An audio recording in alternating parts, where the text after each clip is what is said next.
Selamat pagi, saudara-saudara yang terkasih di dalam Tuhan kita Yesus Kristus. Kembali bersama Lentera GKJ Mergangsan.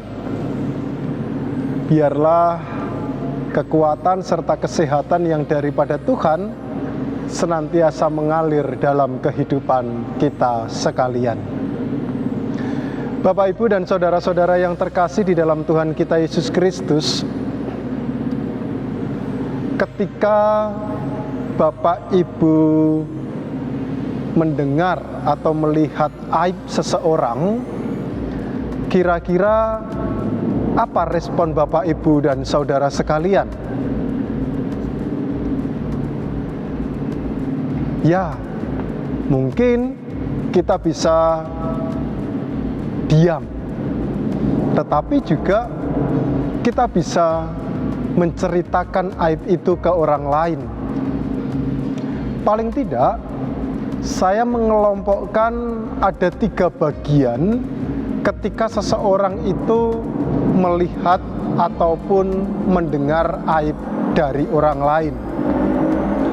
Pertama, responnya adalah dia bersikap cuek, acuh tak acuh.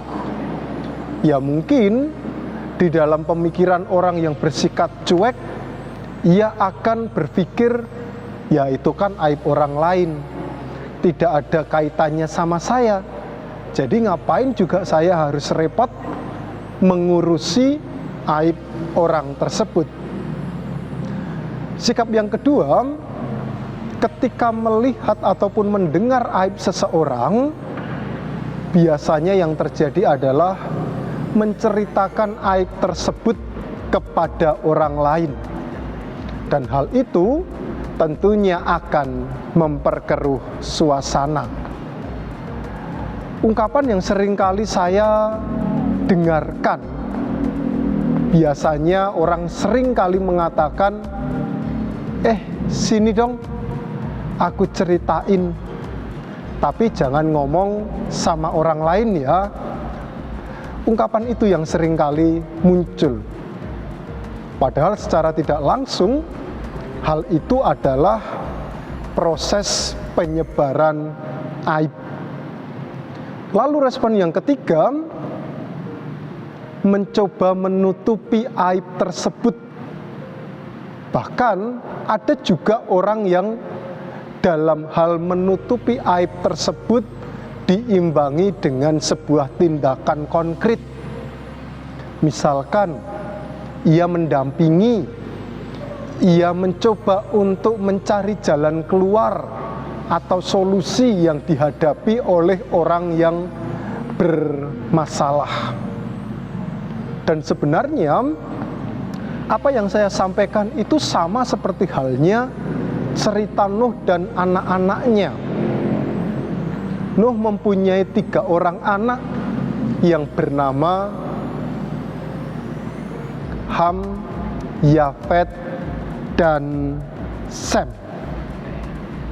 Ketika Tuhan telah memusnahkan manusia dengan banjir bah yang sangat besar, dan pada saat itu air bah sudah mulai surut, mereka, keluarga Nuh, keluar dari bahtera, dan kita dapat melihat di dalam Kejadian 9 ayat 18 sampai 26, Nuh akhirnya menjadi petani anggur.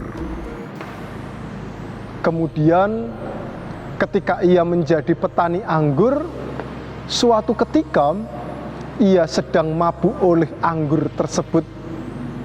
Bahkan karena Nuh pada saat itu mabuk, ia sampai telanjang.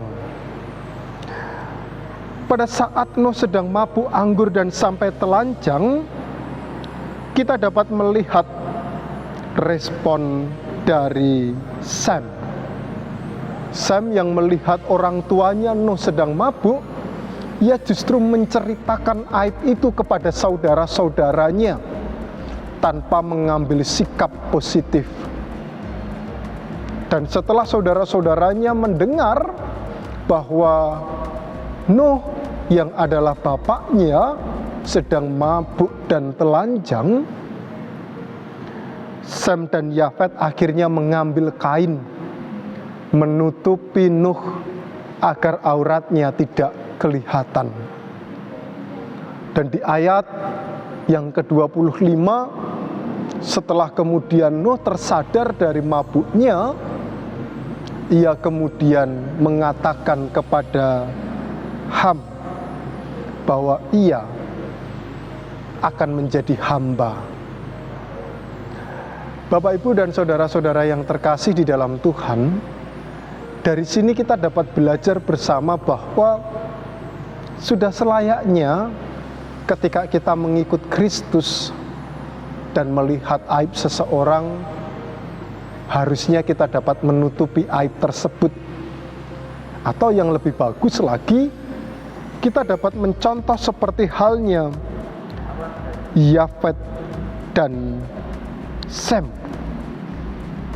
yang hendak memulihkan orang tuanya dengan mengambil kain untuk menutupi auratnya. Dan saat ini ketika kita masuk di Minggu Advent, kita pun juga diajak bersama untuk melihat kembali sikap kita terhadap aib yang dirasakan oleh orang lain. Kembali kepada pertanyaan di awal, apakah ketika kita melihat aib orang lain, kita hanya diam, menceritakan itu kepada orang lain, atau malah justru kita menutupi dan memulihkan? Tuhan memberkati kita. Mari kita berdoa. Tuhan Bapa Surgawi, saat ini kami bersama-sama bersyukur bila mana firman-Mu mengingatkan kembali kepada kami agar kami dapat merespon dengan positif ketika kami mendengar ataupun melihat aib yang dilakukan oleh orang lain. Karena ketika kami boleh merespon itu dengan positif, maka Tuhan memakai kami sebagai pemulih untuk saudara kami. Lebih daripada itu, saudara kami dapat merasakan berkat Tuhan yang nyata. Mampukan kami untuk dapat meneladani sikap Sem dan Yafet, dan biarlah hal itu juga tercermin dalam kehidupan kami selaku pengikut-pengikut Kristus. Tuhan, berkati keluarga kami, berkati pekerjaan kami, berkati studi kami, dan berkati kami semuanya. Biarlah melalui berkat-Mu kami dapat saling bahu-membahu untuk menguatkan di dalam pekerjaan cinta kasih Tuhan. Terima kasih Tuhan atas firman-Mu. Terpujilah nama-Mu kekal sampai selamanya. Hanya di dalam Kristus Yesus kami berdoa. Amin. Saudara-saudara yang terkasih di dalam Tuhan kita Yesus Kristus, ingatlah pepatah Jawa yang mengatakan, mikul dur mendem jeru, mengubur segala kesalahan dan menjunjung segala kebaikan. Selamat beraktivitas, sehat selalu. Tuhan Yesus senantiasa memberkati kita sekalian. Shalom.